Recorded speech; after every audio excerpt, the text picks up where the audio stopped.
Olá, bem-vindos ao Encher os Olhos. Hoje, nossa conversa vai ser sobre um símbolo bíblico muito poderoso, né? O Cordeiro Pascual. Isso mesmo, e a gente vai usar como base um artigo interessante.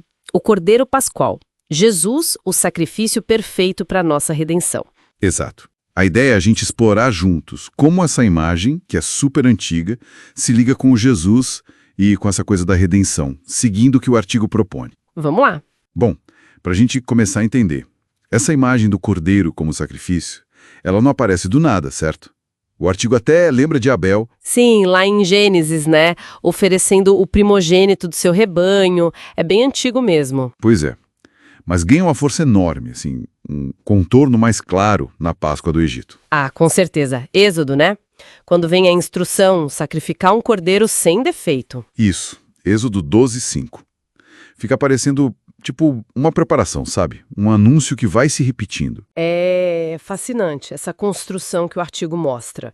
Essa ideia de prenúncio, de sombra. Sombra, boa palavra. Porque cada sacrifício daqueles, mas assim, principalmente o ritual da Páscoa judaica, funcionava como essa sombra, né? Apontando para algo maior que viria. Uhum. Não é por acaso que Apocalipse chama Jesus de Cordeiro. Uhum. Quantas vezes? Quase 30, né? Quase 30.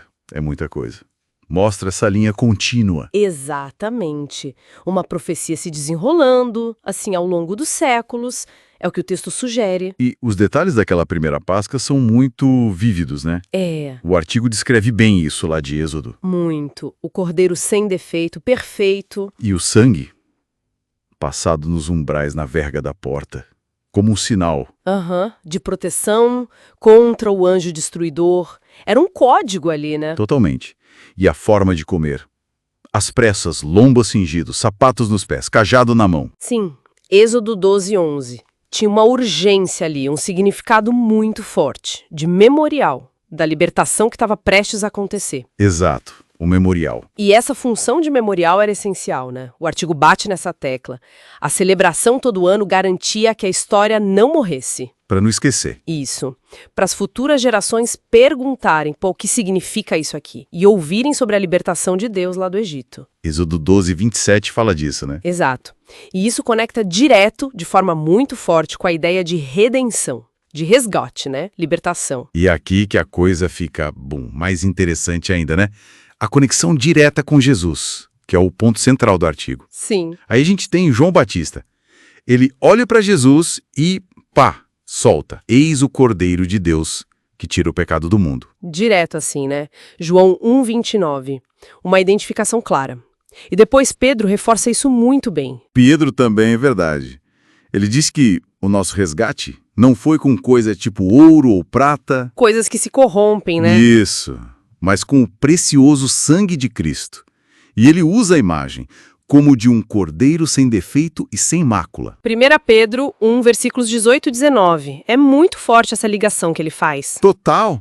E se a gente olha o quadro geral, como o artigo propõe, Jesus se encaixa perfeitamente nessa figura do Cordeiro Pascal. Como assim? Perfeitamente. Bom, a vida dele sem pecado. O próprio Evangelho de João diz que ele refletia o Pai, né? Quem me vê a mim, vê um Pai. João 14:9. Isso, essa vida sem pecado correspondia à exigência do cordeiro sem defeito lá da Páscoa.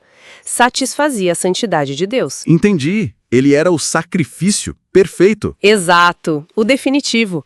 Paulo até chama ele de último Adão, né? Em contraste com o primeiro, um novo começo para a humanidade. 1 Coríntios 15:45.